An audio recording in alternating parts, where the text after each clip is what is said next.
Hello and welcome to this match review slash preview for our upcoming game against Rotherham and a review for the Stoke City game that just happened. Now obviously, massive result, 1-0 win, our first clean sheet in fucking forever it feels like, and our last clean sheet while winning a game was I believe against Leicester City in March of last season. So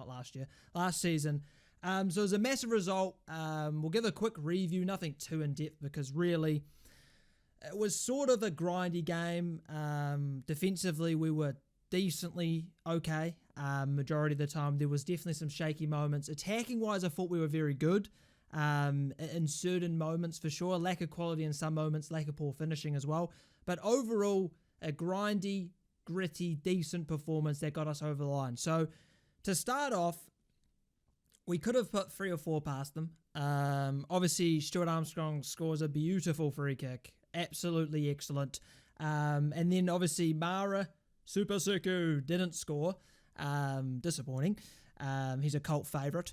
And then obviously Stuart Armstrong's header 2, 3, 4 minutes into the second half, blocked, not on the line, but blocked pretty close in the 6-yard box.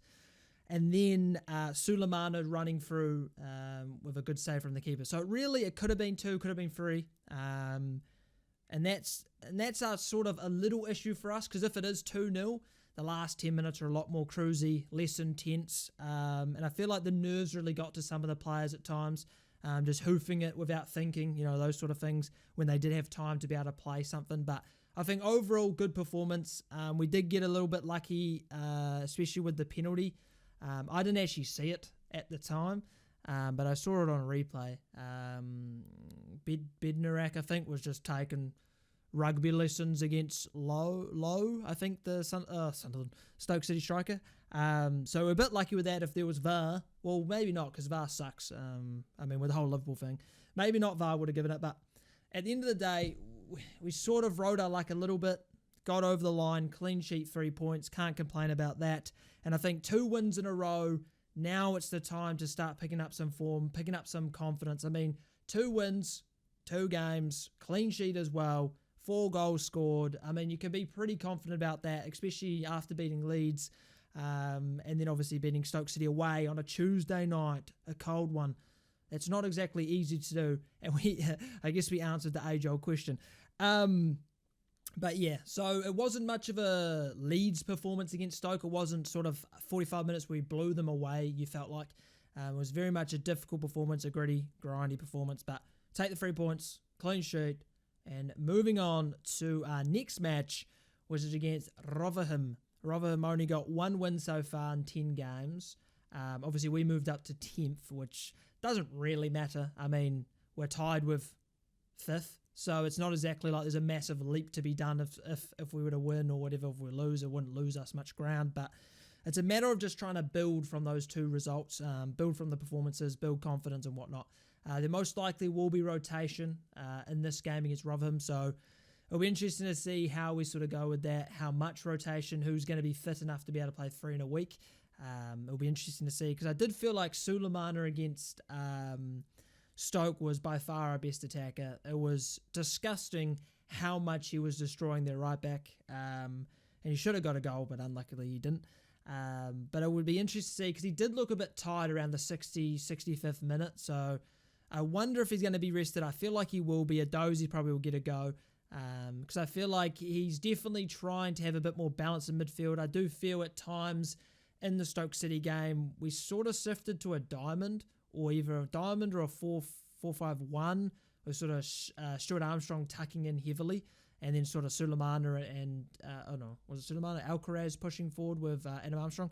So I think Stuart Armstrong sort of gives you that option of sort of having a player that can just slot into midfield and defensively.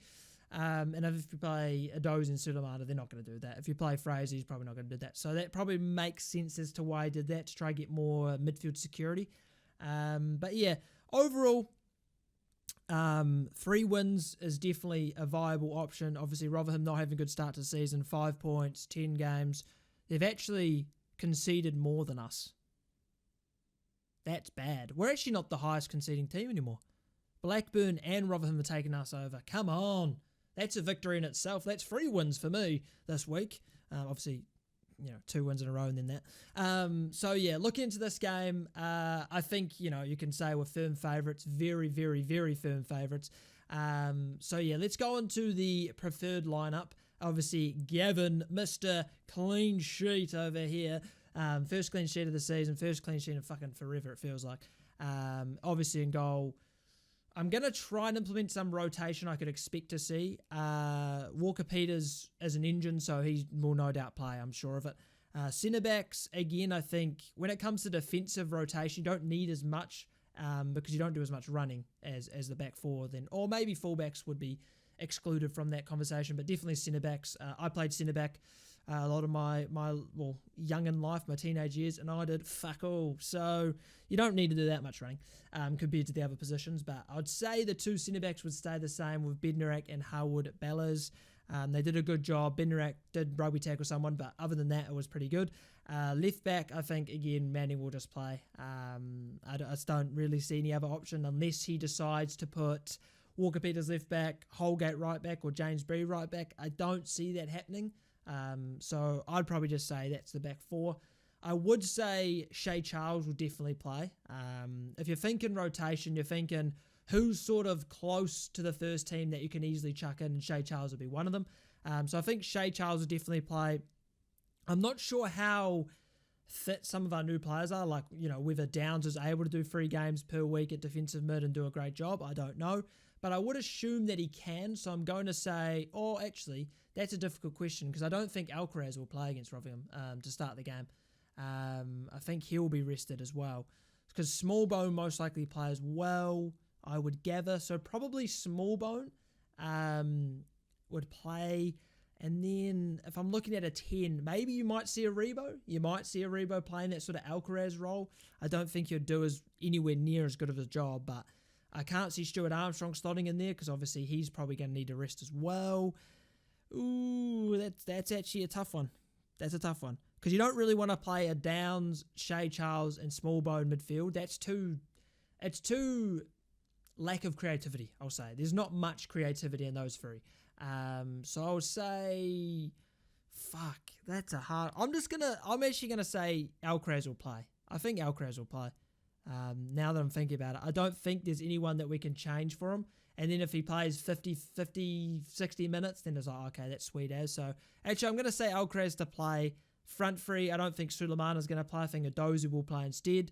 On the left-hand side, Adam Armstrong will probably play 100%. I could see a potential front 3 of not Suleimana.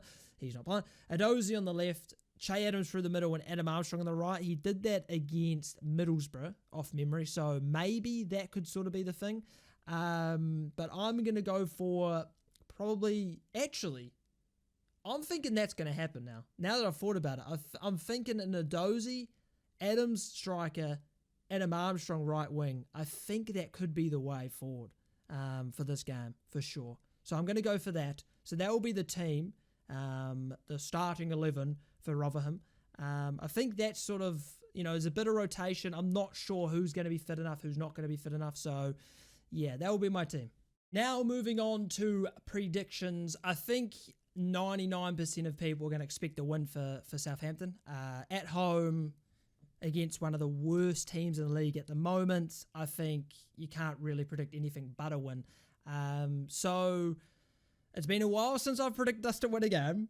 I actually don't probably, even against Sunderland, I didn't, even against Leicester I didn't. So maybe the last time I predicted a win was against QPR, so a while ago. Hopefully I don't jinx us, but I'm going to go for a win.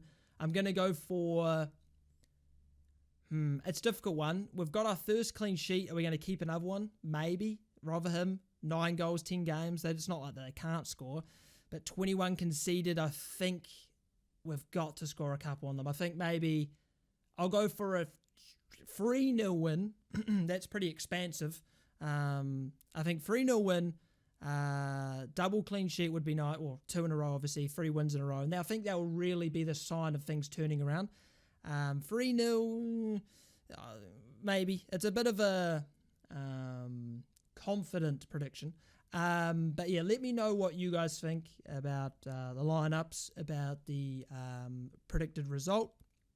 And yeah, that will be the video. It's a bit, I don't know, these ones are hard to do. I don't like doing reviews and previews mixed because I feel like I can't spend more time on a review, do 15 minutes of good like review, and then do 50 minutes of preview. It's sort of 30 minutes. Fuck watching that. Fuck watching me for 30 minutes. No one would want to do that. So, yeah, I'm just going to leave it there. 3-0 prediction. Hope we can win. Obviously, I have a watch-along going as well. This week, I may remember to put a fucking community post when this goes live. Because I've forgotten about 5 weeks in a row. 5 games in a row. I go to bed and I'm like, oh, for fuck's sake, I forgot it again. And then I wake up, forgot it again. But yeah, that's going to be the video. Hope you all enjoyed. Like, subscribe if you did. And I'll see you boys for the watch along where hopefully we get 3 wins in a row and maybe 2 clean sheets.